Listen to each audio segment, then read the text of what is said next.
திமுகவில் ஓபிஎஸ் என்ன நடக்குது இப்படிதான் பலரும் நினைச்சிட்டு இருந்தாங்க. நீங்க கேட்ட கேள்விக்கு வந்து ஒரே வார்த்தையில சொல்லணும்னா,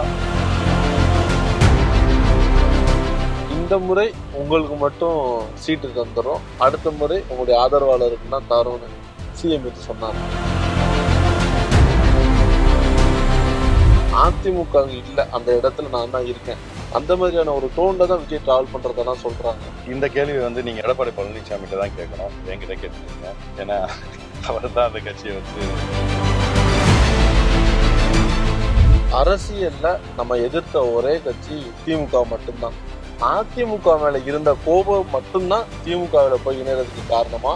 கலைஞரோட மகன் அப்படிங்கறதுனால வந்து டக்குன்னு அந்த பொறுப்புக்கு வரல. 60 ஆண்டுகள் கழித்து தான் அந்த பொறுப்புக்கே வந்திருக்காரு. யாரையும் காலில் விழுந்தோ உள்ள ஊர்ந்து போய்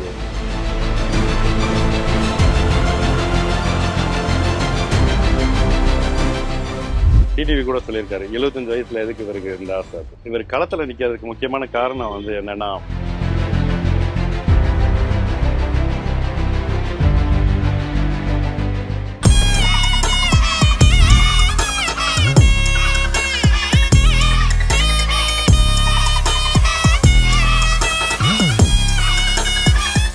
வணக்கம். வணக்கம். எப்படி இருக்கீங்க? நல்லா இருக்கு. ரொம்ப பரபரப்பாவே இருக்கீங்க. ஆமா, இந்த கேம்பெயின் டைம் எப்படின்னு இருக்கு களம்? களம் வந்து இன்னைக்கு திராவிட முன்னேற்ற கழகத்தினுடைய கூட்டணிக்கு வெற்றிக்கு மிக பிரகாசமாக இருக்கு. மக்கள் என்ன சொல்றாங்க? மக்கள் ஒட்டுமொத்தமாக இன்னைக்கு வந்து திராவிட மாடலோட ஆட்சி, அதாவது 5 ஆண்டு காலமாக நம்மளுடைய முதலமைச்சர் அவர்கள் செய்த சாதனைகள் வந்து வீடு வீடாக போய் சேர்ந்திருக்கின்றது. அப்பா 3 முறை முதலமைச்சராக இருந்தாங்க. இப்போ இந்த களத்துக்கு போகும்போது மக்கள் என்ன சொல்றாங்க? 3 முறை முதலமைச்சர் என்பது ஐயா அவர்களை பொறுத்த வரைக்கும் மாண்புமிகு நம்ம அம்மா அவர்கள் இடத்துல வந்து விசுவாசமாகவும் நம்பிக்கை பெற்றவராகவும் இருந்தார். அவங்க என்ன வேலைகள் செய்கிறாங்களோ அதை 100% 100% நிறைவேற்றி முடித்தார். எந்த வேலையாக இருந்தாலும் சரி, கட்சி வேலையாக இருந்தாலும் சரி, ஆட்சி வந்தார். அந்த ஒரு முதலமைச்சர் ஒரு கிரீடத்தை அவர் என்னைக்குமே தலையில வந்து சுமந்தது கிடையாது. அம்மா கொடுத்தாங்க, அதை திருப்பி கொடுத்துட்டாரு. அவரை பொறுத்த வரைக்கும் அந்த பார்வை தான். ஆனா மக்களிடத்தில் வந்து இவருக்குன்னு ஒரு இது இருக்கு, அமைதியானவர், பணிவானவர், அதிர்ந்து கூட பேச முடியாதவர் அப்படின்னு. அந்த பார்வை தான் இன்னைக்கும் பாக்குறாங்க. திமுகவில் ஓபிஎஸ் இந்த செய்தி கேட்கும்போது இது உண்மையான செய்தி தானா, ஃபேக் நியூஸா, எதுவுமே ஒண்ணுமே புரிஞ்சுக்க முடியல, என்ன நடக்குது இப்படிதான் பலரும் நினைச்சிட்டு இருந்தாங்க. திமுகவில் ஜாயின் பண்ணும்போது முதலமைச்சர் ஸ்டாலின் என்ன சொன்னாரு?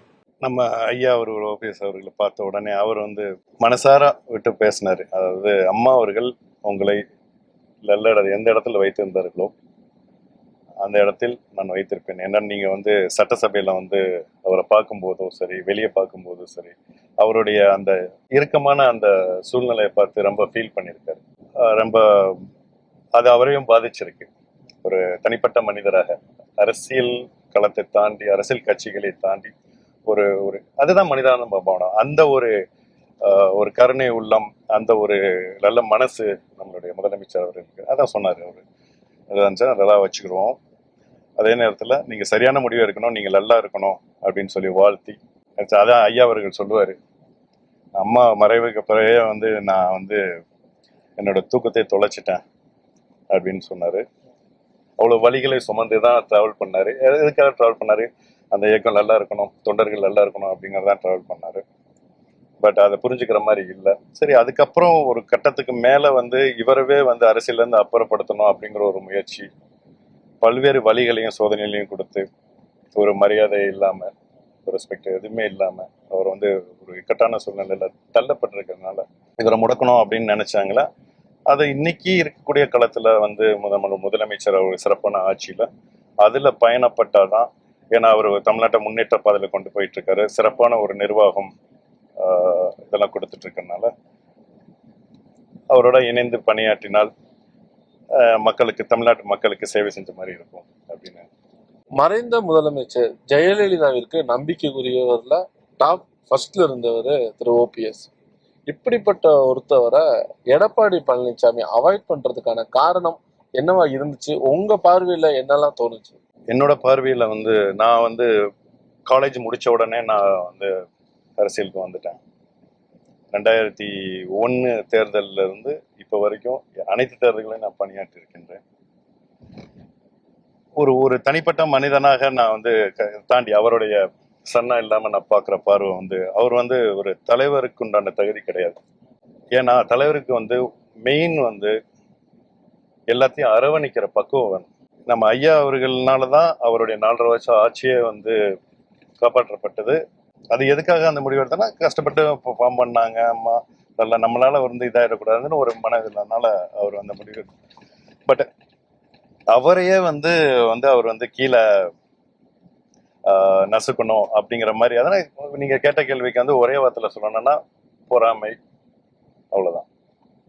அவருக்கு பொறாமை இருக்கு. இவர் நம்மளோட வளர்ந்துடும், இதுக்கு மேல என்ன வளர்றதுக்கு இருக்கு? எல்லா பதவியும் அம்மா கொடுத்துட்டாங்க, முதலமைச்சராக வச்சிருந்தா கொடுத்துட்டாங்க. இதுக்கு மேல அவர் கட்சி நல்லா இருக்கணும், எல்லாம் ஒன்னா இருக்கணும். கடைசி வரைக்கும் பார்த்துருப்பீங்க, கடைசி வரைக்கும் பண்ணாரு.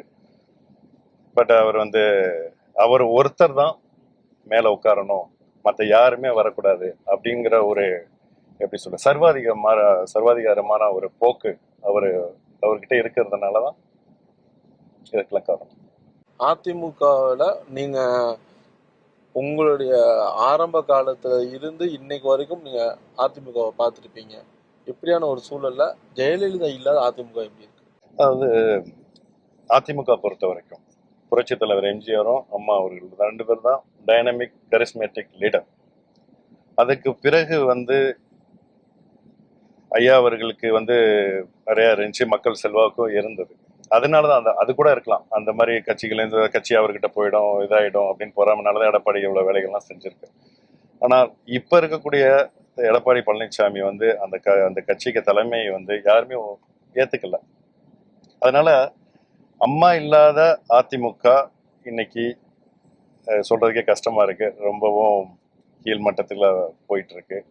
தொடர்ச்சியான தோல்விகள். ஒரு எலெக்ஷன்ல ஒரு தேர்தலில் தோல்வியுற்றால் அடுத்த தேர்தலில் வெற்றி பெறணும். அதுதான் ஒரு தலைவனா இருக்கிறதுக்கு, அந்த கட்சிக்கு தலைமைப்படுத்துறதுக்கு ஒரு கிரெடிட்.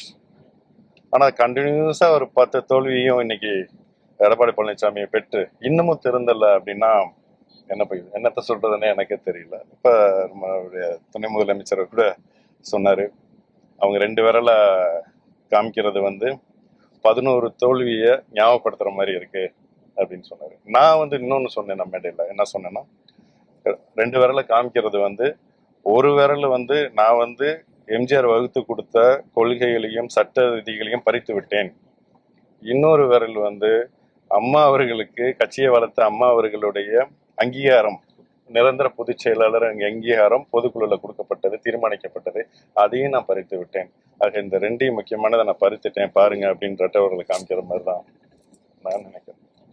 அரசியல்ல நம்ம எதிர்த்த ஒரே கட்சி திமுக மட்டும்தான். இப்படியான ஒரு சூழல்ல அதிமுக மேல இருந்த கோபம் மட்டும்தான் திமுகவில போய் இணைறதுக்கு காரணமா? இதை தாண்டி வேற என்ன விஷயம்லாம் இருந்தது? அது தவறு. அதிமுகவோட கோபம் கிடையாது. திராவிட முன்னேற்ற கழகம் வந்து நம்ம மிகப்பெரிய கட்சி. அண்ணா அவர்கள் வருத்த கொடுத்தது, கலைஞர் வந்து அந்த கட்சியை வந்து வளர்த்தாரு. அதற்கு கலைஞருடைய மறைவுக்கு பிறகு நம்மளுடைய தளபதி முதலமைச்சர் அவர்கள் வந்து அந்த கட்சியை எடுத்து, ஏன்னா ஒரு பக்குவப்பட்ட ஒரு தலைவராக நான் பார்க்குறேன். அவர் வந்து சாதாரணமா கலைஞரோட மகன் அப்படிங்கிறதுனால வந்து டக்குன்னு அந்த பொறுப்புக்கு வரல. 17 வயசுல இருந்து அவரும் சிறைச்சாலைக்கு சென்று தமிழகத்தில் இருக்க எல்லா பகுதிக்கும் சென்று இளைஞரணியில இருந்து படிப்படியாக கிட்டத்தட்ட 50 ஆண்டுகள் 60 ஆண்டுகள் கழித்துதான் அந்த பொறுப்புக்கே வந்திருக்காரு. யாரையும் காலில் விழுந்தோ இல்ல ஊர்ந்து போயோ இல்ல இது பண்ணியோ சிபாரிசு பண்ணியோ இல்ல கலைஞரை சிபாரிசு பண்ணியோ அப்படிலாம் கிடையாது. படிப்படியாக தான் வந்து அவர் இந்த உச்சத்தை வந்து தொட்டிருக்காரு. அதுக்கு போக அவருடைய நிர்வாகத்திறன், அவர் நீங்களே பார்த்தீங்களா தெரியும். கலைஞர் மறைவு பிறகு நம்ம தலைவர் வந்து இந்த பொறுப்புக்கு வந்ததுக்கு பிறகு அவர் சந்தித்த அனைத்து தேர்தலிலும் வெற்றி. ஓகே, திரு ஓபிஎஸ் மாநில அரசியல் பண்ணிட்டு இருந்தாங்க, நீங்க டெல்லியில அரசியல் பண்ணிட்டு இருந்தீங்க. ஐ மீன் அமித்ஷா கூட டிராவல் பண்ணிட்டு இருந்தீங்க, மோடியை அடிக்கடி சந்திச்சுலாம் பேசிட்டு இருந்தீங்க, பாரதிய ஜனதா கட்சியோட நல்ல ஒரு ரேம்பாவில் இருந்தீங்க. திடீர்னு கட்சியை விட்டு வெளியில வர்றதுக்கான காரணம் என்னவா இருந்தது? ஐ மீன் பாஜகவுடைய நட்பு வட்டாரத்திலிருந்து வெளியில வர காரணம். அதாவது ஐயாவை பொறுத்த வரைக்கும் அம்மாவோட மறைவுக்கு பிறகு அவருக்கு வந்து என்ன நடக்குதுன்னே வந்து ஒரு பிளாங்கான மாதிரி, அதாவது அம்மா தான் தெய்வம் அப்படிங்கிற மாதிரி இருந்த அந்த சூழ்நிலையில அவர் கட்சியில இருந்து தர்மயுத்தம் பண்ணாரு. தர்மயுத்தம் பண்ற காரணம் வந்து கட்சி வந்து இதாயிடக்கூடாது, உழைஞ்சிடக்கூடாது அப்படிங்கிறதுக்காக சில விஷயங்கள் செயல்படுத்தினார். அந்த நேரத்துல பாரதிய ஜனதா கட்சியினுடைய தலைவர்கள், நம்ம பிரதமர் மோடி அவர்கள், அம்மா இல்லை, அம்மா இல்லாத நிலையில் அம்மாவுடைய வெல்விசர் அண்ட் லாயல் பர்சன் நீங்க ஒருத்தர் தான் அவங்க சொன்னது. அதனால நீங்க வந்து நல்லபடியா கட்சியை வந்து கொண்டு போகணும், இல்லாட்டி வேற யாருமே கிடையாது அப்படின்னு சொல்லி அந்த டைம்ல சொன்னாங்க. சரி, நல்லா நம்ம இந்த கட்சியில தான் வந்தால் நல்லா இருக்கட்டும் அப்படின்னு சொல்லி நினைச்சு பண்ணோம். அதுக்கப்புறம் ஒவ்வொரு காலகட்டத்துக்கு பிறகு வந்து அது ஒரு 5 வருஷம் கடந்துருச்சு, அதை விட்டுருங்க. இப்ப 2021 அவங்கள வந்து பாரதிய ஜனதா கட்சியில் கூட இருந்தாலும் இன்னைக்கு ஏன் பிரிஞ்சீங்க, பிரியறதுக்கு உண்டான காரணம் வந்து எடப்பாடி பழனிசாமி கட்சிக்கு முரணாக கொள்கைகளை மாற்ற, சட்ட விதிகளை மாற்றார், இப்படி கட்சிக்கு விரணாக பல விஷயங்களை செய்கிறார் அப்படின்னு இவர் ஒருத்தர் போராடிட்டு இருக்காரு. அதுக்கு அவங்க வந்து எந்த ஒரு சப்போர்ட்டும் பண்ணல. பட் ஐயா வந்து அதை எதிர்பார்க்கல. சரி, ஓகே, நம்ம தொண்டர்களுக்காக போவோம், தொண்டர்கள் உரிமைக்காக நம்ம போவோம்னு சொல்லி தான் டிராவல் பண்ணாரு. இப்போ பாஜக, அதிமுக இதுல இருந்து நம்ம வெளியில வந்து சைலண்டா போயிட்டு இருக்கும்போது நமக்கு திமுக தான் ஓகேன்னு சொல்லி ஒரு பேச்சு அடிபடும் பொழுது திமுகவில் இருந்து எதுவும் அழைப்பு வந்ததா? திமுகவில் இருந்து இல்ல, எல்லாருமே வந்து திமுகல இருந்து ஆமா ஐயா அவர்களுக்கு வந்து ஏன் இப்படி இருக்கிறாரு, பாக்குறதுக்கு ரொம்ப கஷ்டமா இருக்கு, அம்மா கிட்ட எவ்வளவு மரியாதையாவும் இருந்தாரு, இவங்க மரியாதையை கொடுக்க மாட்டேங்கிறாங்க. அதனால அவருடைய செயல்பாடு வந்து எப்படி மோடி ஒரு காலகட்டத்துல சொன்னாரோ, நீங்க இருந்து நீங்க வந்து பண்ணணும் அப்படின்னு. அதாவது அந்த அறிமுகத்துக்கு பிறகு ஜாயின் பண்ணோம்ல, 2 பேரும் ஜாயின் பண்ணும்போது இவர் சொல்லிட்டாரு, நான் கட்சியை பாத்துக்கிறேன், அவர் தான் முதல்ல இருந்தா அவர் பாத்துக்கிறட்டும், நான் கட்சியை பாத்துக்கிறேன் அப்படின்னு பிரைம் மினிஸ்டர் மோடி தான் no you should be in the government, அப்பதான் நல்லா இருக்கும் அப்படின்னு சொன்னாரு. அதுக்கப்புறம் பல கதைகள் அதெல்லாம் நம்ம இப்போ அதை அப்படியே விட்டுட்டாங்க. அவங்க கட்சி வேற, நம்ம இது வேற, கொள்கைகள் சித்தாந்தங்கள் ரீதியா வேற வேற, அது போன மணிக்கணக்காக போகும். ஸோ இன்னைக்கு வந்து திராவிட முன்னேற்ற கழகத்துல நம்ம ஐயாவை பார்த்து நீங்க கட்சியில இருக்கணும், சாரி அரசு, தமிழக அரசுல நீங்க வந்து நல்ல ஒரு இதுல இருக்கணும், இப்படி பாக்குறதுக்கு ரொம்ப கஷ்டமா இருக்கு அப்படின்னு சொல்லி நிறைய பேர் பேசினாங்க. செங்கோட்டையன் தாவேகாவுக்கு போன பின்பு டிடிவி தினகரனையும் திரு ஓபிஎஸ் அவர்களையும் நிச்சயமா கூட்டு வந்துருவாரு, தாவேகா ஒருபடி மேல போகும்னு எல்லாரும் சொல்லிட்டே இருந்தாங்க. ஆனா நீங்க அங்கதான் ஒரு பெரிய ட்விஸ்ட் வச்சு டக்குனு தேனாம்பேட்டைக்கு போயிட்டீங்க. உண்மையிலேயே தமிழக வெற்றி கழகத்துக்கு ஜாயின் பண்ணலான்னு ஒரு ஐடியா இருந்துச்சா? இல்ல, எல்லாரோட இது வந்து இருக்கு. ஆனா பொதுவா வந்து ஐயாவுக்கும் சரி எனக்கும் சரி அந்த அந்த எதிர்பார்ப்பு இல்லை. ஏன் இல்லை என்றால் பாரம்பரியமான கட்சின்னு பார்க்கும்போது திராவிட முன்னேற்ற கழகம் இன்னைக்கு தடம்புரண்டு அண்ணா திராவிட முன்னேற்ற கழகம் அது திராவிட கொள்கையை அடமான வச்சிருச்சுன்னு வச்சுங்க, அது வேற. ஸோ திராவிட முன்னேற்ற கழகம் தான் அண்ணா பெரியார் போட்ட வித, அண்ணா வந்து கட்சியாக மாற்றி அதுக்கப்புறம் வளர்ந்து சித்தாந்தங்கள். ஸோ எங்களுக்கு வந்து பொதுவாகவே வந்து திராவிட சித்தாந்தத்தின் மேல ஒரு பெரிய ஈர்ப்பு. ஸோ ஒரே சாய்ஸு, அடுத்த இது சாய்ஸ் வந்து அது போக தலைவராக இருக்கக்கூடிய நம்மளுடைய மு.க. ஸ்டாலின் தளபதி அவர்கள் வந்து சிறப்பான அவருடைய அட்மினிஸ்ட்ரேஷன் எல்லாம் பார்க்கும்போது ரொம்ப எங்களுக்கு ஒரு இதாக இருந்தது, அட்மையராக இருந்தது. ஸோ தாவேகாவில் வந்து இணைய வேண்டும், சேர வேண்டும் என்றெல்லாம் உங்களுக்கு எதுவும் அழைப்பு வந்ததா? தாவேகாவில் இருந்து யாரெல்லாம் பேசினாங்க? யாரெல்லாம் பேசினாங்கன்னு சொல்ல முடியாது இல்ல, அது அழைப்பு வந்தது. பட் ஐயா வந்து அந்த இதுல இல்ல, அது போகணும்னு. இன்னைக்கான காலகட்டத்துல இந்த திராவிட முன்னேற்ற கழகத்தின் திரு ஓபிஎஸ் அவர்களின் பயணம் இந்த தொகுதியை தாண்டி பரவாயில்ல தமிழ்நாட்டுல மக்கள் எப்படிலாம் பாக்குறாங்கிறது உங்களுக்கு தெரியுதா? அதாவது திராவிட முன்னேற்ற கழகத்தில் தளபதி அவர்களுடைய தலைமையில வந்து நாங்க அறிவாலயத்துல இணைந்ததுக்கு பிறகு அடுத்த நாளே வந்து தளபதி அவர்கள் கூப்பிட்டு நீங்க தென் மாவட்டங்கள்லாம் போயிட்டு வாங்க அப்படின்னு சொல்லி உடனே அந்த ஒரு மிகப்பெரிய ஒரு வாய்ப்பை கொடுத்தாரு. ஸோ நாங்க சரி தளபதி சொல்றாரு அப்படின்னு சொல்லி தான் போனோம். எதுவுமே பார்க்கல. தென்காசியில தான் ஃபர்ஸ்ட் கூட்டம். தென்காசில இருந்து ஆரம்பிச்சோம். ஆனா உண்மையிலே நான் எதிர்பார்க்கவே இல்லை. அவ்வளோ ஒரு ஆத்ம ரீதியா வந்து ஏதோ சொல்லிட்டாங்க கூட்டம் போடணும் அப்படிங்கிறது வேற. ஏன்னா நான் பல கூட்டங்களையும் ஆயிரக்கணக்கான மேடையிலையும் பேசியிருக்கேன். நூற்றுக்கணக்கான கூட்டங்களை நடத்தியிருக்கேன். எல்லாம் கலந்து அந்த மக்களுடைய அந்த பார்வை அந்த உணர்வு வந்து எனக்கு தெரியும். ஸோ அது வந்து ஆத்ம ரீதியாக மனசுல இருந்து வெளியே வந்து கட்சிக்காரங்களை தாண்டி பொதுமக்கள் இருக்காங்கல்ல, அதுதான் முக்கியம். பொதுமக்களுக்கு எந்த எதிர்பார்ப்பும் இருக்காது. ஐயா அவர்களை பார்த்த உடனே ஓடி வந்து கை கொடுத்து சரியான முடிவு எடுத்தீங்க அப்படின்னு எல்லாரும் வந்து கை கொடுத்து பாராட்டிட்டு போனாங்க. இதுதான். ஸோ அதுதான் இன்னைக்கு வந்து தமிழகம் முழுவதும் இன்னைக்கு எதிரொலித்துக் கொண்டிருக்கின்ற எல்லாருமே மிக மகிழ்ச்சியாக இருக்கின்றார்கள். தென் மாவட்டங்கள்ல அதிமுக இப்ப எப்படி இருக்கு? எங்க இருக்குன்னு கேளுங்க. எப்படி இருக்குன்னு கேட்காது. எங்கேயுமே இல்ல. இந்த தேர்தலில் வாக்கு கேட்டு மக்களை சந்திக்கும் பொழுது திரு ஓபிஎஸ் அப்படின்னாலே இரட்டை இலை தான் இந்த பகுதி மக்களுக்கு எல்லாம் பரிச்சயமா தெரியும்.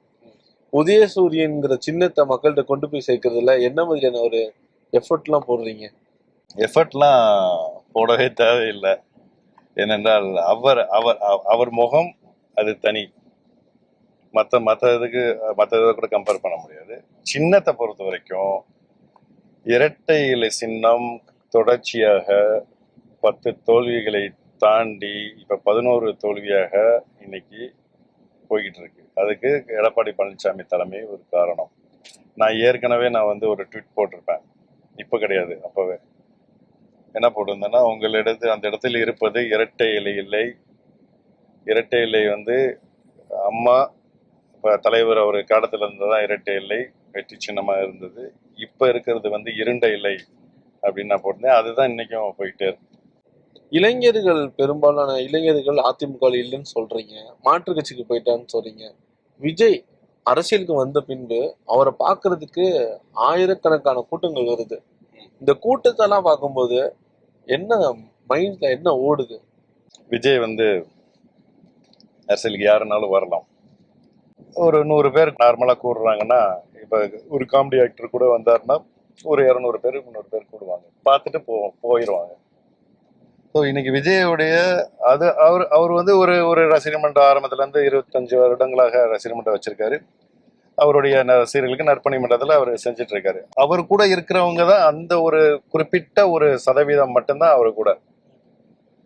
ஆனால் தேர்தல் என்று வந்தால் களத்துல வந்து ஜெயிக்கணும். அதுதான் ரொம்ப முக்கியம். வாக்கு சதவீதம் ரொம்ப முக்கியம். ஒரு 10% வைத்து முதலமைச்சராக ஆகிவிடலாம் என்று நினைப்பது எனக்கு வந்து அது எல்லாத்துக்கும் ஆசை இருக்கலாம், எல்லாத்துக்கும் உங்களுக்கு கூட ஆசை இருக்கலாம். பட் களத்துல வந்து ஜெயிக்கணும். அப்ப அவரை பார்க்கறதுக்கு ரசிகர்கள் பார்க்கறதுக்கு வர்றாருப்பா, பார்க்கறதுக்காக கூட்டமாக தான் நான் பார்க்குறேன். களத்துல வந்து இன்னமும் அவர் வந்து தேர்தலில் நின்று ஜெயிச்சு ப்ரூவ் பண்ண மாதிரி இல்லை. இதுதான் முதல் தேர்தல் களம். முதல் தேர்தல் களத்திலே வந்து அவர் வந்து வராரு. புரட்சி தலைவர் எம்ஜிஆரே வந்து முதல் தேர்தல் களத்துல எல்லாம் இது பண்ணல.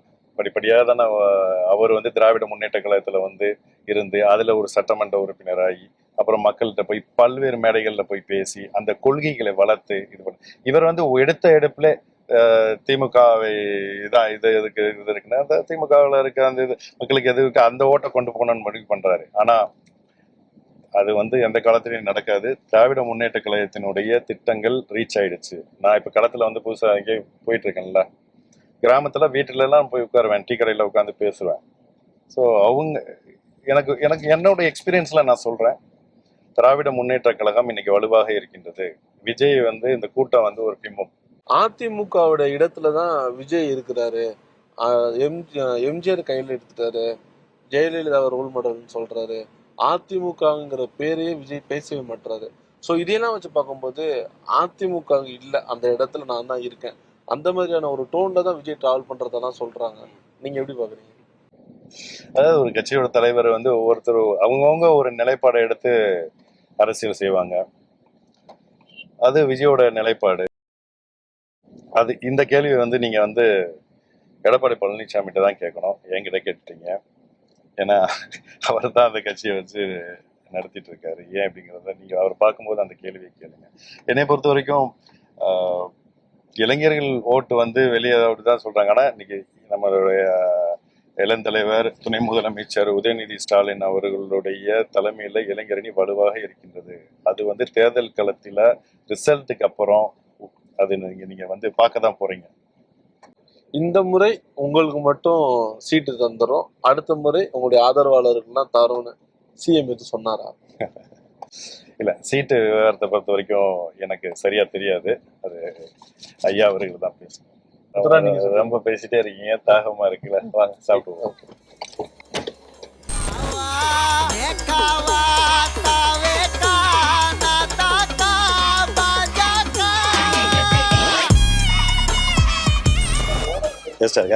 நல்லா சூப்பரா இருக்கணும். ஏரியா மாதிரி நல்லா நல்லா இருக்கும். அந்த ஏரியா குழுக்குள்ளன்னு இருக்கு. ஆமா. என்டிஏ கூட்டணியில இருந்து நீங்க ஃபர்ஸ்ட் வெளில வந்துட்டீங்க, அதுக்கப்புறம் டிடிவி தினகரனும் வெளில வந்துட்டாரு.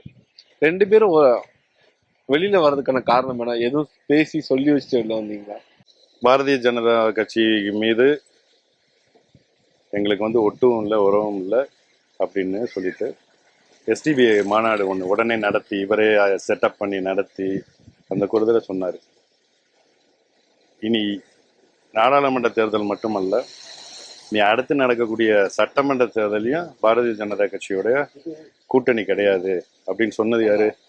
எடப்பாடி பழனிசாமி. அப்படிப்பட்டவரை போய் இது பண்ணிட்டாங்க. நம்ம டிராவல் பண்ணி வந்தோம், நம்மகிட்ட ஒரு வார்த்தை கூட மரியாதைக்கு கூட கேட்கல.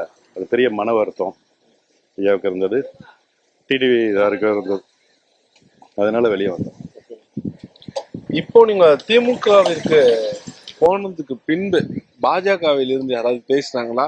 இல்ல நார்மல் இந்த பர்சனல் கான்டாக்ட் வேற, பாலிடிக்ஸ் தாண்டி இதெல்லாம் எதுவும் பேசுறாங்களா? எதுவும் டச்ல இருக்கீங்களா? ஆமா, எல்லாருமே நான் வந்து எல்லாருக்கூடயும் கட்சிக்கு அப்பாற்பட்டு ஃப்ரெண்ட்ஸாக தான் மீட் பண்ணேன், பேசிட்டு இருக்கேன். அது அவங்களால சிலதை செய்ய முடியல. கேட்டா அங்க தலைமையை அவங்க முடிவு எடுத்துட்டாங்க அப்படின்னு சொல்லிட்டு அவங்க பண்ணிட்டு. இப்போ இந்த தேர்தல்ல இங்க உள்ள மக்களுக்கு என்ன மாதிரியான வாக்குறுதிகளை முன் வச்சு நீ ஓட்டு கேட்டுட்டு இருக்கீங்க? முதலமைச்சர் அவர்கள் 5 ஆண்டு காலமாக மக்களுக்காக செய்த நலத்திட்டங்கள். அப்புறம் போடித்த சட்டமன்ற தொகுதியை பொறுத்த வரைக்கும் அவர் வந்து 15 ஆண்டு காலமாக அனைத்தும் இங்கே வந்து செஞ்சிருக்காரு. அனைத்து தார் சாலைகளும் அனைத்தும் இங்கே குரங்கணி இந்த ஏரியால எல்லாம் இருக்கு. நம்ம ஐயா அப்படி செஞ்சிருக்காரு, சொல்லுங்க. நல்லா செஞ்சிருக்காரா? ஸோ அது மாதிரி ஐயா அவர்கள் வந்து மக்களுக்கு வந்து 2011 வந்து அவர் முதல் இங்கே சட்டமன்ற தொகுதியாக வரும்போது செஞ்ச வாக்குறுதிகள் அனைத்தையும் அவர் நிறைவேற்றிருக்கார். நான் எம்பியா இருந்த காலகட்டத்தில் 5 வருஷம் எம்பியா இருந்தேன்ல, அப்போ 10 வருஷமா ஓடாத ட்ரெயின் ஓடி நாயக்கனிலேருந்து மதுரை வரைக்கும் மீட்டர் கேஜ்லேருந்து ப்ராட் கேஜ் மாற்றக்கூடிய அந்த கன்வர்ஷன் ப்ராஜெக்ட் நின்றுருந்தது. ஸோ நான் 2019 போய் நான் பேசின ஃபஸ்ட்டு இதே வந்து இந்த ட்ரெயினை பற்றி தான் பேசினேன். எங்கள் இதில் ஓடாமல் இருக்குது, இந்தியாவிலே ஓடாத மாவட்ட ட்ரெயின்னா எங்கள் மாவட்டத்தை அப்படின்னு சொல்லி பல மினிஸ்டர்கிட்ட போய் அடிக்கடி லெட்டர் கொடுத்து இருந்து எல்லா மீட்டிங்லையும் பேசி கிட்டத்தட்ட 550-600 கோடி ரூபாய்க்கு மேலே கொண்டு வந்து என்னோட பீரியட்லேயே வந்து நான் இந்த ட்ரெயினை வந்து இனாகிரேஷன் பண்ணுற மாதிரி முயற்சி எடுத்தேன். அந்த சாதனைகள்லாம் இருக்குது. இது மாதிரி வேலைய சாதனைகள்லாம் தொகுதி மக்களுக்கு எல்லாத்துக்குமே தெரியும். நல்லா ஒரு சாதாரண தொண்டருக்கு, எல்லா தொண்டர்களுக்குமே இந்த வாய்ப்பு கிடைக்குமான்னு தெரியல. ஒரு சாதாரண தொண்டரா இருந்து முதலமைச்சர் லெவலுக்கு போயாச்சு, இதுக்கப்புறமும் ஒரு பதவி, ஒரு அமைச்சரோ உச்சபட்சமா எதுவும் கிடைக்கும்னு எனக்கு தெரியல. இந்த திராவிட முன்னேற்ற கழகத்துல இணைந்த பின்பு ஒருவேளை இந்த தொகுதியில நீங்க வின் பண்ணிட்டீங்க அப்படின்னா அடுத்து என்ன மாதிரியான ஒரு ஆப்பர்ச்சுனிட்டினா கிடைக்கும்னு நினைக்கிறீங்க? இத பத்தி மு.க. ஸ்டாலின் எதுவும் பேசினாரா?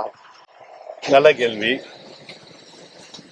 ஐயா பொறுத்த வரைக்கும் நீங்க சொல்றீங்க, அதை மற்றவங்களும் சொல்லிட்டு இருக்காங்க. முதலமைச்சர் பதவி வரைக்கும் பிறகு இவருக்கு எதுக்கு, டிடிவி கூட சொல்லியிருக்காரு 75 வயசுல எதுக்கு இவருக்கு இந்த ஆசை. ஆனா இவர் களத்துல நிக்கிறதுக்கு முக்கியமான காரணம் வந்து என்னன்னா, அம்மா அவர்கள் மரியாதையா வச்சிருந்தாங்க. இவர் வந்து தமிழக அரசியல்ல ஒரு பெரிய எல்லா பதவியும் பார்த்துட்டார். ஆனா இந்த அரசியல் வந்து மக்களுக்கு இன்னொரு எதிர்காலத்துல அரசியல்ல ஈடுபடுறவங்களுக்கு ஒரு பாடம் போட்டுறது மாதிரி ஒரு இருக்கும். இந்த தேர்தலோட முடிவு என்னன்னா, துரோக அரசியல் அப்படின்னு ஒண்ணு இருக்கு. தனக்கு முதலமைச்சர் பதவியை கொடுத்தவங்களுக்கே நீ தான் எனக்கு கொடுத்தியா அப்படின்னு சொல்லிட்டு போறது என்ன, அது நன்றி இருக்காத ஒரு கூட்டம். ஸோ நன்றி இல்லாதவர்களுக்கு தமிழக மக்கள் என்ன மாதிரி ஒரு பதில் கொடுப்பாங்கிறது இந்த தேர்தலில் தெரியும். ஒன்று, டிடிவி சார் கூட எதுக்கு கட்சி ஆரம்பிச்சாரு? அமமுகன்னு கட்சி எதுக்கு ஆரம்பிச்சாரு? 18 எம்எல்ஏகளுக்கு வந்து அவருக்கு வந்து ஆதரவாக இருந்தாங்க. அந்த 18 எம்எல்ஏ வந்து எடப்பாடியுடைய முதலமைச்சரை பிடிக்கல அப்படின்னு சொல்லிட்டு வெளியே இருந்தாங்க. சபாநாயகராக இருக்கக்கூடிய தனபால் இன்னைக்கு பாவம், அவரு கூட இன்னைக்கு சீட்டு கொடுக்க முடியல. தனபாலுக்கு அவர் வந்து ஆட்சியை காப்பாத்தினவர் ஸ்பீக்கரா இருந்து, அவருக்கு இன்னைக்கு சீட்டு கிடையாது. புதுசா வந்தவங்க லாட்ரி டிக்கெட் வச்சுட்டு வித்துட்டு பணம் வச்சிருக்கவங்களுக்கு சீட்டு, இப்படி போயிடுச்சு கட்சி. அப்ப எந்த நோக்கத்துக்காக அந்த அமமுக ஆரம்பிச்சு 10 வருஷம் வந்து பேசி இப்ப அவர் பேச்சாத பேசே கிடையாது. எடப்பாடி அரசெல்லாம் எல்லாம் பேசிட்டு போறாங்க. ஆனா அதை தாண்டி பேசிட்டாங்கல்ல, அவர் கூட சேர்றதுக்கு வந்து தூக்க மாட்டி தொங்கலாம் அப்படிங்கிற மாதிரி. ஸோ அது வந்து தொண்டர்கள் யாருக்குமே, என்னை பொறுத்த வரைக்கும் நான் விசாரிச்சு என்னோட ஃப்ரெண்ட்ஸ் எல்லாம் இருக்காங்களே, யாருக்குமே அது பிடிக்கல. ஸோ சூழ்நிலை வந்தா என்னன்னாலும் துரோகத்தை கூட மக்கள் மறந்துடுவாங்க, நன்றி இல்லாம இருந்தா மக்கள் மறந்துடுவாங்க. இப்படி நினைச்சுக்கிட்டு அவங்க அந்த தேர்தலில் நிக்கிறாங்க. ஸோ சாதனைகள் இதை தாண்டி மக்கள் வந்து எழுதக்கூடிய தீர்ப்பு வந்து இதையும் பார்த்து தான் எழுதுவாங்க. ரொம்ப பிஸியான ஸ்கெடியூல்ல நிறைய விஷயங்களை பகிர்ந்து கொண்டு மிக்க நன்றி. நன்றி.